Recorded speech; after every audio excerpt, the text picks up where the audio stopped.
You think the story ended in peace? You are wrong, for after the reign of sorrow came a storm of envy. The woman once cast out now sat beside a wealthy chief. But joy attracts jealousy like flies to honey. Soon dark whispers filled the village. She used witchcraft, they said, and when her child fell sick, even the chief's heart began to tremble. What happened next shook the land and forced them both to face the anger of the ancestors. Listen well, for even blessings can carry the weight of forgotten promises. When the morning sun returned to Umawaka, it carried both blessing and whisper. Nena, once cast out, now lived in Chief Obieze's grand compound. Her baby, Chukwudi, played among servants while villagers bowed in respect and jealousy. She worked humbly, her laughter soft as palm wine dripping. Yet Adaora, the chief's first wife, watched her with eyes sharp as knives. "Even rain hides thunder," Adaora muttered. At dusk, Nena thanked the gods beside the fire, unaware that in the dark corner of the courtyard, envy was already breathing. That night, as lightning flashed far away, a shadow moved near her window, whispering her name. Rumor travels faster than wind through dry grass. At the market, Adiora's voice danced through gossip. He built her a hut of gold. Surely charms control his heart. Soon, tongues wagged like drums. When Nena passed, women stopped grinding their corn. Men laughed too loudly. That evening, as she nursed her child, she heard soft singing outside, mocking, cruel, familiar. She opened the door. No one stood there, only the smell of burnt herbs and wet soil. She clutched her baby tight, whispering prayers. "Ancestors, protect us." Then the child stirred and murmured a strange word, a name Nena had never taught him. The third moon rose red, and with it came the cry. Chukwudi screamed. His tiny body burned with unnatural heat. The healer arrived, sprinkling chalk and herbs. "This is beyond medicine," he said. "A promise calls for payment." Chief Obieze stormed in, torn between fear and anger. "Who has brought this curse?" Nena fell to her knees, sobbing. "I swear I know nothing!" Thunder answered, shaking the roof. Even the healer fled. As the lightning flared, a faint silhouette appeared behind Nena, an old woman dripping rainwater, staring at the child. When power and fear share the same bed, wisdom rarely sleeps. At dawn, elders gathered. "Send her away," they warned, "before the gods punish all." Obez's heart battled his pride. He remembered her tears, the night he saved her. Could he betray her again? He turned to the god's shrine. "Show me truth," he whispered. Wind rushed through the open door, scattering his kola nuts. One landed upright, an omen of decision. Before he could speak, a deep voice echoed behind him. "Truth will find you before dawn." At sunrise, a stranger walked out of the mist, barefoot, staff glowing with dew. "I am Ogbiefi, priest of the river," he said. "The ancestors sent me." Nena trembled. The chief bowed. The priest's eyes glimmered like running water. "A vow was made in the storm," he said, "but promises forgotten call down pain." Memories flooded Nena. The night she begged the gods to spare her baby. She had vowed to return with an offering if saved. She never did. "Then what must we do?" the chief asked. The priest turned toward the forest path. "Return to the river," he said, "but beware, someone waits there who remembers you." Some promises, though whispered in fear, echo louder than thunder. Nena sat beneath the moon, remembering the night she was cast out, the cold rain, the wailing child, and her desperate vow.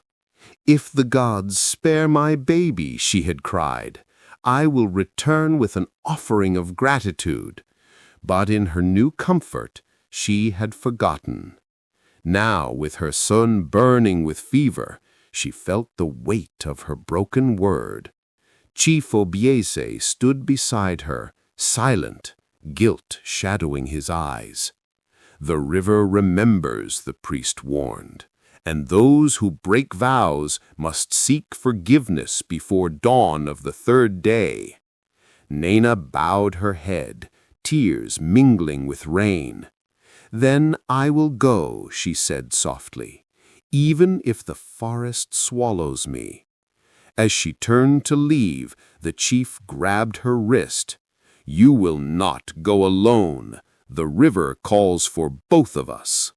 The forest of Ajalayik was not meant for human feet after sunset. With torches in hand, Nena, Chief Obiese, and the old priest walked in silence. Owls hooted. The air thickened with the smell of wet earth and unseen spirits. "Do not speak unless spoken to," the priest warned. "The forest listens." At the foot of an ancient iroko, they stopped. The priest drew symbols in the mud and whispered to the wind. Suddenly, the torches flickered and went out. Darkness swallowed them whole. Nena clutched her baby to her chest, heart pounding. "Chief," she whispered, but his hand was gone. When the torches flared back to life, Chief Obiese had vanished, leaving only his red cap lying in the mud. When water speaks, truth has no place to hide.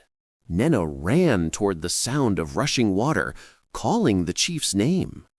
At the riverbank, mist curled like smoke. Then she saw him, Chief Obius, kneeling before the river, his face pale. From the water rose a shimmering form, a woman draped in silver cloth, eyes filled with sorrow. "You forgot me, Obius," the spirit said. "Once I begged at your gate, and you cast me away. My tears flowed into this river." The chief trembled. "The widow!" he gasped. Nena watched in horror as the spirit turned toward her child. "You both owe a debt," the voice echoed. Before Nena could speak, the river surged upward, pulling her child from her arms. Guilt, once buried, always finds its way to the surface. The chief plunged into the river shouting. The waters churned but gave nothing back. The priest's chants filled the air. "Confess," the spirit demanded. Obiese fell to his knees. "Yes, I wronged you. I turned away a widow in her pain. I thought wealth made me pure, but pride blinded me." Lightning split the sky, and the spirit's face softened. "Then humility will be your cleansing." From the depths, the river released the child, asleep but breathing. Nena wept, clutching him close. But the priest's eyes grew dark. "The gods are not yet done. To complete the atonement, one more test remains. You must return to the same village that rejected you," he said, "and forgive them publicly before the rising sun." Forgiveness is the hardest sacrifice to offer the gods. The priest's words struck Nena like a spear.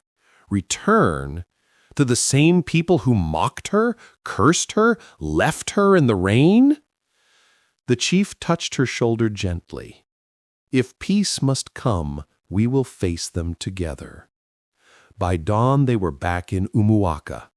The villagers gathered, whispering as the woman they scorned stepped into the square. The priest lifted his staff. Those who cast stones must now listen.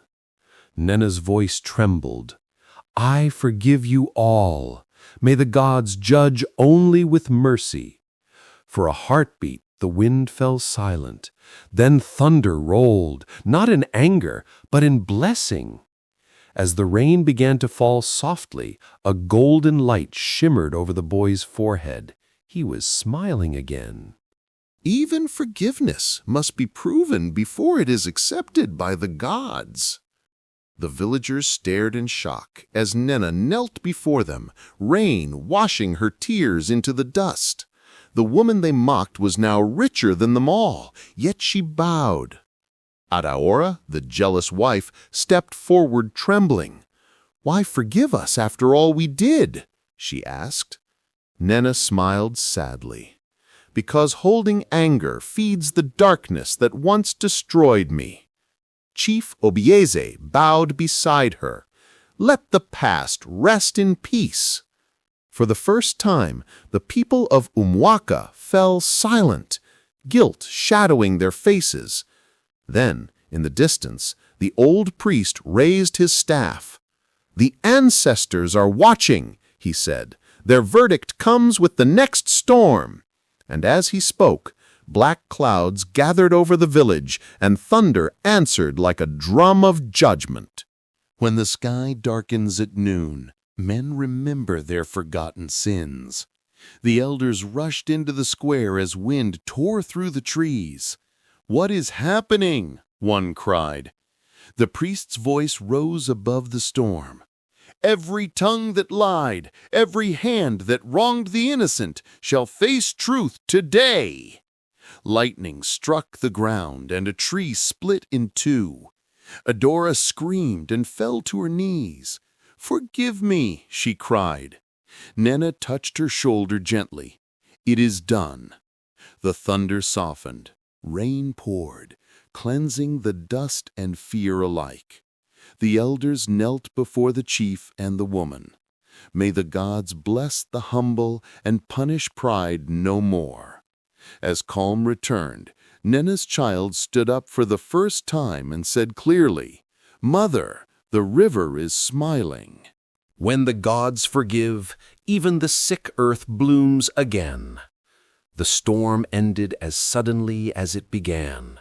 Sunlight streamed through the clouds, warm and golden.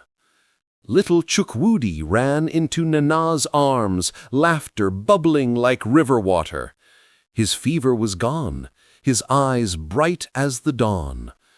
The villagers gasped, kneeling in awe. "The gods have spared us," they cried. Chief Obieze lifted his staff. "Let this be remembered. No heart is too broken to be healed." The priest smiled faintly. "The vow is fulfilled. But remember, gratitude must live longer than sorrow." He turned toward the forest path, fading like mist in sunlight. As the priest vanished, a single white feather fell where he stood, glowing softly in the mud. Some debts cannot be repaid with riches, only with remembrance. Weeks passed. Peace returned to Umwaka. Chief Obieze gathered builders by the riverbank where it all began. "There," he said, "we shall raise a shrine for every soul forgotten, every tear unseen." The people came together, carving the image of a woman holding a child. They named it Ebendu, Place of Life. Each year the chief poured libation there, thanking the gods for mercy and humility. Nana tended the shrine's flowers, teaching her son to greet the river with respect. And when strangers passed, they always stopped to pray for forgiveness, for love, for second chances. But one night, as the moon rose over the shrine, the sound of a woman's laughter drifted across the water, gentle, eternal, free. Every story ends, but its truth walks forever. Years later, children in Umuwaka would gather around the fire to hear the tale. The woman who cried in the rain, and the chief who found redemption. Elders would nod and say, "The gods see the tears of the innocent." And the storyteller's voice would end with a whisper, "The stone men cast away may yet become the cornerstone of the house." Chief Obieze grew old but never proud again. Nena's son became a leader known for kindness and wisdom. And the river, the same river that once wept, flowed peacefully through generations. Some say, on nights when thunder murmurs, you can still see a woman by the water's edge, smiling through the rain, holding her child. Kindness and humility are stronger than pride and power. The gods may delay, but they never forget the cry of the innocent.